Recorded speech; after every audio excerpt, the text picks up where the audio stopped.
Bonjour frères et sœurs en Christ, encore ce soir ou ce matin, nous vous saluons au nom de notre Seigneur Jésus-Christ. Nous sommes dans la joie et nous retrouvons encore ici à l'église La Nouvelle Jérusalem à Charleroi en Belgique pour partager la parole du Seigneur.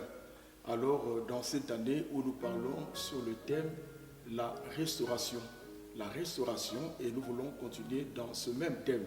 Alors, lisons juste la parole de Dieu dans Galates chapitre 3, le verset 13 et le verset 14. Galates chapitre 3, verset 13 à 14.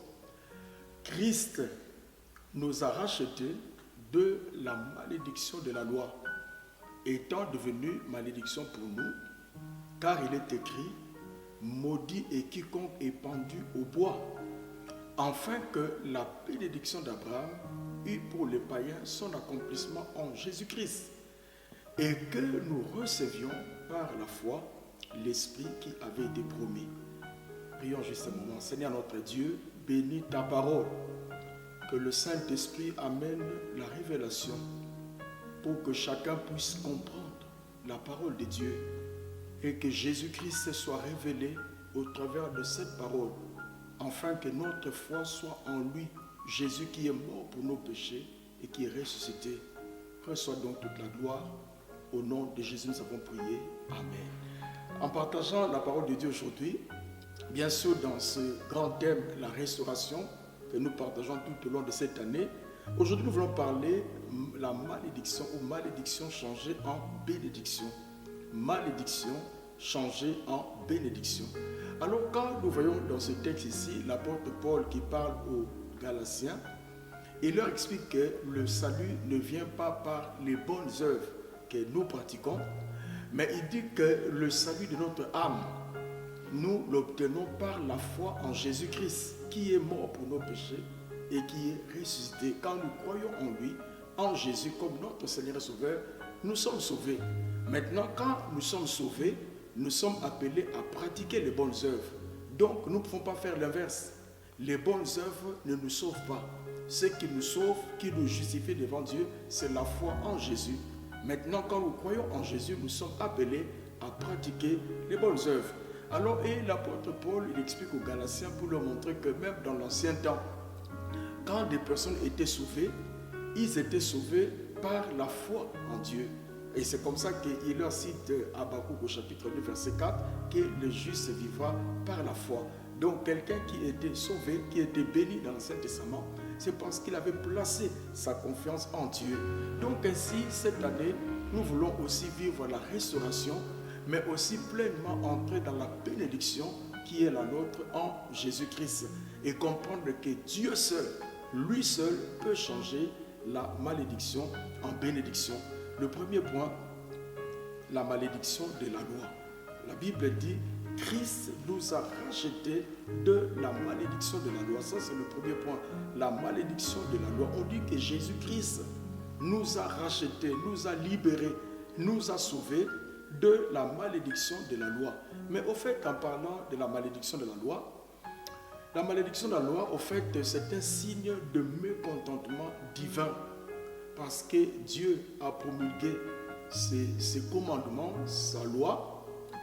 Et nous voyons qu'en promulguant sa loi, Dieu a aussi ajouté certaines conséquences pénales pour ceux qui désobéissent à sa loi. Donc en fait, la violation de la loi de Dieu a mené des conséquences. C'est comme ça que dans le même texte, Galates 3, verset 10, il nous dit ceci, car tous ceux qui s'attachent aux œuvres de la loi sont sous la malédiction. Car il est écrit, maudit est quiconque n'observe pas ce qui est écrit dans le livre de la loi et ne le met pas en pratique. Et il dit, et que nul ne soit justifié devant Dieu par la loi, cela est évident, puisque le juste, il est écrit, le juste vivra par la foi. Mais notez bien, il dit, maudit est quiconque qui n'observe pas tout ce qui est écrit dans la loi. Donc, au fait, puisque la malédiction est un signe de mécontentement divin, à cause de la désobéissance à la loi de Dieu, les hommes se retrouvent sous la malédiction. Alors, et que comprend cette malédiction? Au fait, nous savons que la malédiction de la loi, c'est ce qu'on dit que dans cette malédiction, elle comprend la pauvreté, la maladie et la mort. Dans cette mort-là, il y a la mort physique, la mort spirituelle, c'est-à-dire la séparation avec Dieu, et la mort éternelle, donc où on vit loin de Dieu pour toujours. Donc ça, c'est les conséquences de la malédiction de la loi. Romains chapitre 1 verset 18 dit ceci. Romains chapitre 1 et le verset 18 nous dit: la colère de Dieu se révèle du ciel contre toute impiété et toute injustice des hommes qui retiennent injustement la vérité captive. Car ce qu'on peut connaître de Dieu est manifeste pour eux, Dieu le leur ayant fait connaître. En effet, les perfections invisibles de Dieu, sa puissance éternelle et sa divinité se voient comme à l'œil depuis la création du monde. Quand on le considère dans ses ouvrages, ils sont donc inexcusables. Donc, un peu ici simplement pour dire la malédiction de la loi, c'est que quand Dieu a institué ou promulgué plutôt sa loi, ses commandements, et la transgression de ces commandements, c'est ça qui amène la malédiction, qui est ainsi de déplaisir ou de mécontentement divin. Alors donc ça c'était le premier point. N'oubliez pas, nous parlons de la restauration, la malédiction changée en bénédiction. Et Dieu seul est celui qui change la malédiction en bénédiction. Le deuxième point, qui sont sous cette malédiction? Ça c'est notre deuxième point. Qui sont, parce que nous avons vu la malédiction de la loi, et qui sont sous cette malédiction? Romains chapitre 2, peut-être d'abord dans Galates chapitre 3, verset 13, il dit: Christ, c'est-à-dire Jésus-Christ, nous a rachetés de la malédiction de la loi, étant devenu malédiction pour nous, car il est écrit: maudit et quiconque est pendu au bois. Donc notez bien, Christ nous a rachetés de la malédiction de la loi. Nous, le nous là, c'est ça que maintenant nous allons voir de qui s'agit-il. La première chose, c'est que la malédiction est universelle parce qu'elle est sur toute la postérité d'Adam. Parce que Acte 17 dit que tous les hommes, les êtres humains sur la terre sont issus d'Adam. Alors, puisque Adam, dans le jardin d'Éden, nous voyons qu'au départ, il vivait dans la bénédiction, dans la présence de Dieu. Alors, dans Genèse chapitre 3, quand Adam a transgressé la loi de Dieu, nous voyons que Dieu l'a chassé d'Éden. Et ensuite, Dieu a parlé de la malédiction. Au départ, la malédiction n'y était pas. Ce n'était que la bénédiction. Adam a perdu la bénédiction lorsqu'il a chuté. La malédiction a pris place. Donc, et maintenant, cet Adam a été maudit, mais aussi toute la race humaine après lui. Parce que nous sommes, par le péché originel, nous aussi, nous sommes considérés comme des pécheurs, tous les êtres humains.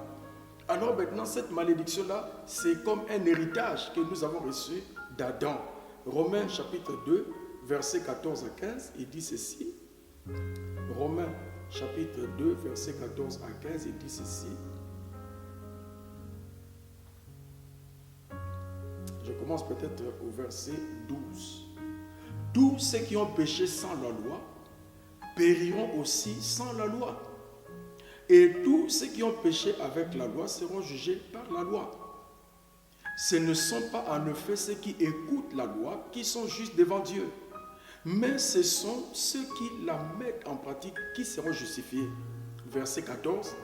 Quand les païens qui n'ont point la loi font naturellement ce que prescrit la loi, ils sont eux qui n'ont point la loi, une loi pour eux-mêmes. Ils montrent que l'œuvre de la loi est écrite dans leur cœur, leur conscience en rendant témoignage et leur pensée s'accusant ou se défendant tour à tour. Donc ici, l'apôtre Paul, dans sa lettre aux Romains, il est en train de montrer, parce que nous voyons que la malédiction est venue à cause de la transgression de la loi de Dieu. Maintenant, et il montre que tous les humains sont justement transgresseurs de la loi de Dieu. Et maintenant, parce que d'abord, premièrement, les Juifs avaient reçu la loi de Dieu par Moïse. Mais nous voyons qu'ils n'ont fait que transgresser cette loi et cette nation juive était sous la malédiction. Parce qu'ils ont transgressé la loi de Dieu. Maintenant, ceux qui sont non-juifs, qu'on appelle les païens, que les juifs appellent les païens ou les gentils, maintenant la Bible dit que dans chaque être humain, la loi de Dieu est écrite dans le cœur de chaque être humain. Même si les êtres humains n'ont pas été à Sinaï quand Dieu a donné sa loi à Moïse pour Israël, mais cette loi est écrite dans le cœur de chaque être humain. Et l'apôtre Paul dit que de sorte que quand quelqu'un fait le mal, sa conscience à lui reproche que ce que tu fais n'est pas bien. Alors voyez, aujourd'hui, les gens disent que ben non, comment est-ce que des personnes qui n'ont pas entendu parler de la bonne nouvelle de l'évangile de Jésus-Christ, alors que dites-vous d'eux? Mais ce que nous disons, c'est que la Bible dit que dans leur conscience, ils savent que tel acte ou telle chose n'est pas bonne. Maintenant, leur conscience les accuse. Mais le problème, c'est que l'être humain ne veut pas écouter la voix de sa conscience. Donc, à cause de cela, de la transgression de la loi de Dieu, pour ceux qui l'ont reçu par Moïse ou pour ceux qui l'ont dans leur cœur, cette transgression-là a amené la malédiction. Donc, nous comprenons que c'est une affaire universelle. Aujourd'hui, on dit que bon, voilà, nous connaissons telle personne, moralement parlant, il est bien. Cette personne, il est gentil. Cette personne, non, ça, ce n'est pas les œuvres qui peuvent rendre quelqu'un juste devant Dieu. Ce n'est que la foi en Jésus et nous le verrons plus tard. Alors, donc, nous avons vu dans Galates chapitre 3, verset 10, que celui qui est maudit, c'est celui qui n'observe pas le commandement de Dieu. Donc, notez bien, la malédiction est venue avec le péché. Alors, et tous les êtres humains se retrouvent sous la domination de la malédiction. Romains chapitre 3, verset 23, nous étions chapitre 2, Romains 3, verset 23, nous dit ceci.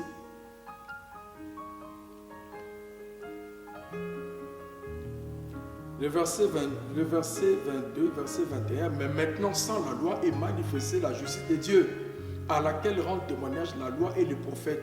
Justice de Dieu par la foi en Jésus-Christ pour tous ceux qui croient. Il n'y a point de distinction, car tous ont péché et sont privés de la gloire de Dieu. Et ils sont gratuitement justifiés par sa grâce, par le moyen de la rédemption qui est en Jésus-Christ. Donc Romains 3, 23 dit que tous les humains sur la terre ont péché. Le péché, c'est ça qui amène la malédiction. Maintenant, cette malédiction peut être changée en bénédiction. Troisième point, Christ est devenu malédiction pour nous.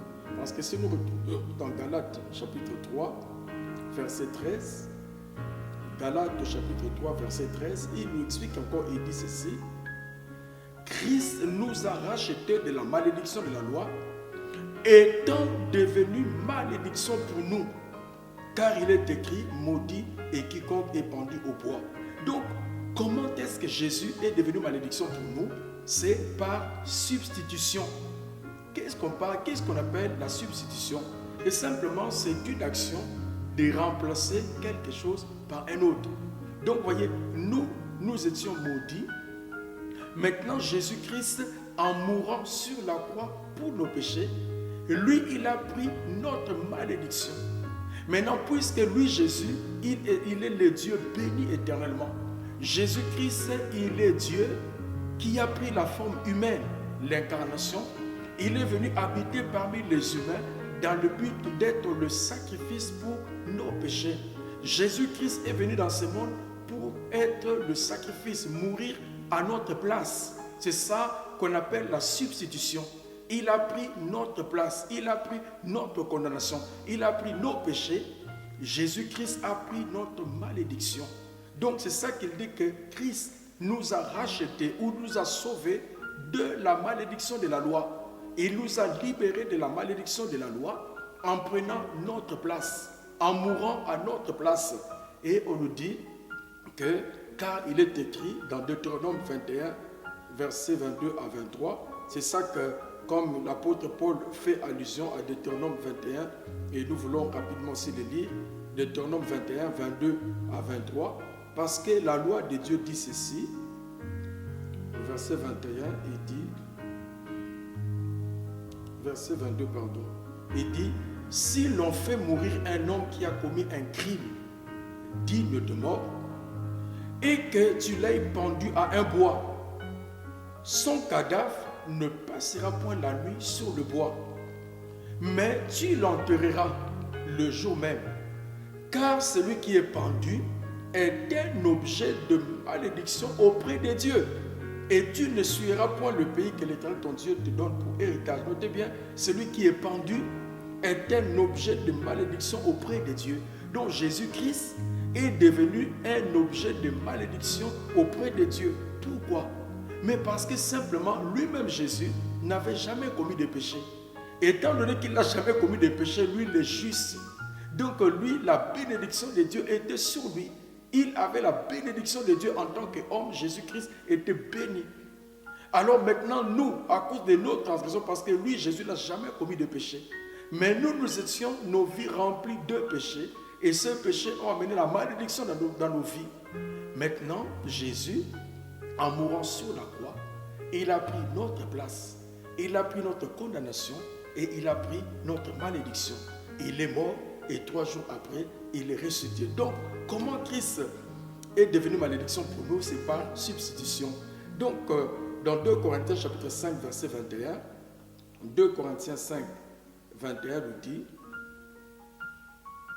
2 Corinthiens chapitre 5, verset 21, il dit, je commence d'abord le verset peut-être 17, il dit, si quelqu'un est en Christ, il est une nouvelle créature. Les choses anciennes sont passées, voici toutes choses sont devenues nouvelles. Comment est-ce qu'une personne peut être en Christ? C'est quand la personne croit en Jésus, qui est mort pour le péché, pour ses propres péchés, le péché des humains, et que Jésus-Christ est ressuscité. S'il accepte Jésus de tout son cœur comme son Seigneur et son Sauveur, alors cette personne-là devient enfant de Dieu. Il est sauvé. Les péchés, tous les péchés passés sont effacés. Et il devient une nouvelle créature. Donc son esprit commence à vivre, à revivre, parce que son esprit, à cause du péché, était mort. Et tout cela vient de Dieu, qui nous a réconciliés avec lui par Christ. Donc l'homme n'est réconcilié que par Jésus, par le sacrifice de Jésus sur la croix. Par la mort de Jésus sur la croix, l'homme est réconcilié avec Dieu. C'est le prix pour nos péchés. Le prix, c'est la mort de Jésus sur la croix. Et qui nous a donné le ministère de la réconciliation, car Dieu était en Christ, réconciliant le monde avec lui-même, en n'imputant point aux hommes leurs offenses. Et il a mis en nous la parole de la réconciliation. Nous faisons donc les fonctions d'ambassadeurs pour Christ. Comme si Dieu est exalté par nous, nous vous en supplions au nom de Christ, soyez réconciliés avec Dieu. Regardez verset 21. C'est lui qui n'a point connu le péché, Jésus-Christ. Il l'a fait devenir péché pour nous. La substitution, afin que nous devenions en Jésus justice de Dieu. Donc nous comprenons que comment est-ce que Christ est devenu malédiction pour nous? Par substitution, parce qu'il a pris notre place. Il a pris notre condamnation. C'est nous qui méritions la mort, mais lui, il a pris notre place. Alors, dans 1 Pierre chapitre 1, je vais peut-être lire 1 Pierre chapitre 1er, verset 18 à 19, il dit ceci. Sachant que ce n'est pas par des choses périssables, par de l'argent ou de l'or, que vous avez été rachetés de la vaine manière de vivre que vous avez hérité de vos pères, mais par le sang précieux de Christ, comme d'un agneau sans défaut et sans tache. Il dit donc, oui, par Jésus, c'est par lui que nous avons été rachetés de la vaine manière de vivre. Nous avons été sauvés par le sang précieux de Jésus. Le sang de Jésus, ça parle de la vie de Jésus. Et toujours dans 1 Pierre, chapitre 2, et le verset 22, il dit ceci.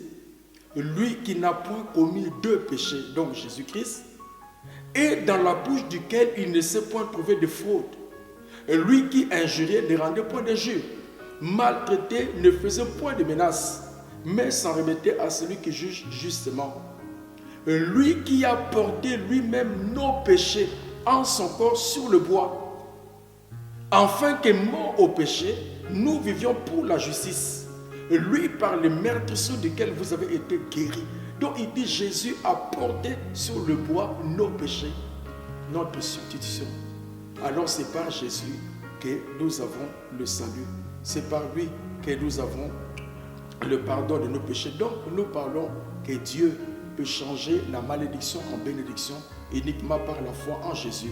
Le dernier point, la restauration. La restauration qui n'est que la conséquence de la substitution.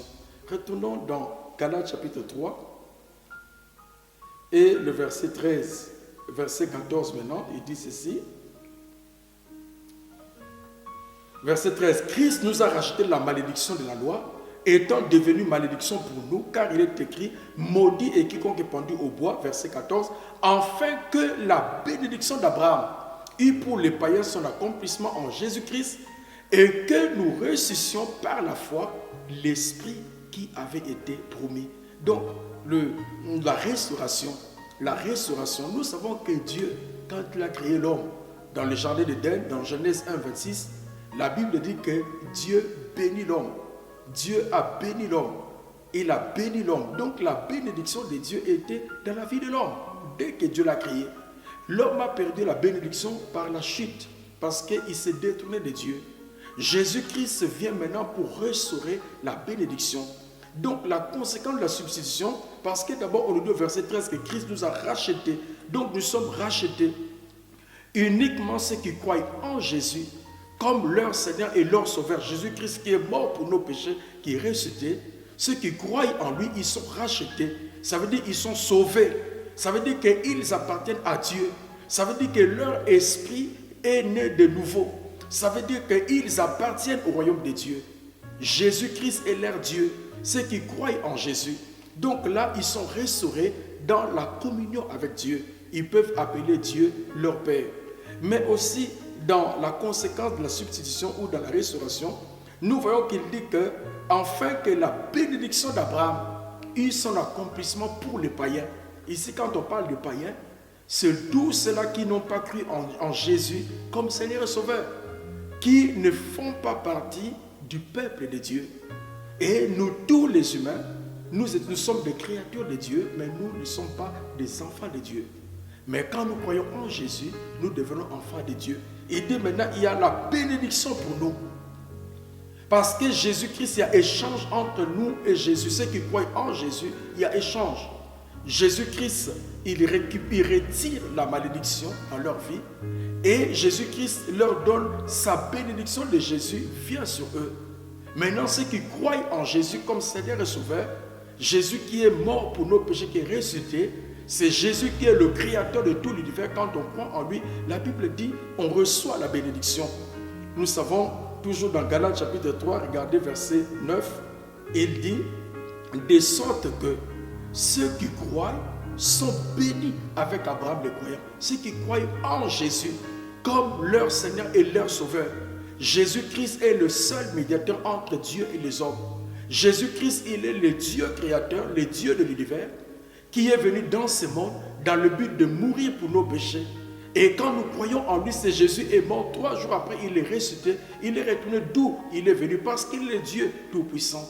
Et quand nous croyons en lui, il nous sauve, mais aussi il amène la bénédiction. Nous savons dans Éphésiens 1:3, il dit que Dieu nous a bénis de toutes sortes de bénédictions spirituelles en Jésus. C'est par Jésus que Dieu nous bénit. Dans Proverbes, chapitre 10, le verset 22, il dit, c'est la bénédiction de l'Éternel qui enrichit. Il ne l'a fait sur d'aucun chagrin. Au fait, la malédiction est un pouvoir pour amener le chèque. La malédiction est une force spirituelle pour amener le chèque dans la vie. Mais la bénédiction est une force spirituelle pour amener le succès, le bonheur dans la vie. Là où il y a la malédiction, c'est le malheur, c'est la misère, c'est de lamentation. Il n'y a pas de joie. Mais là où il y a la bénédiction, même si on est dans la pauvreté, mais à cause de la bénédiction, on est dans la joie. Et là où il y a la bénédiction, on mène une vie heureuse. On est béni, on est dans la joie. Alors, Acte 3, 26, il dit, c'est à vous premièrement que Dieu, ayant suscité son serviteur Jésus-Christ, l'a envoyé pour vous bénir en détournant chacun de vous de ses iniquités. Alors, vous savez, Dieu est celui qui change la malédiction en bénédiction.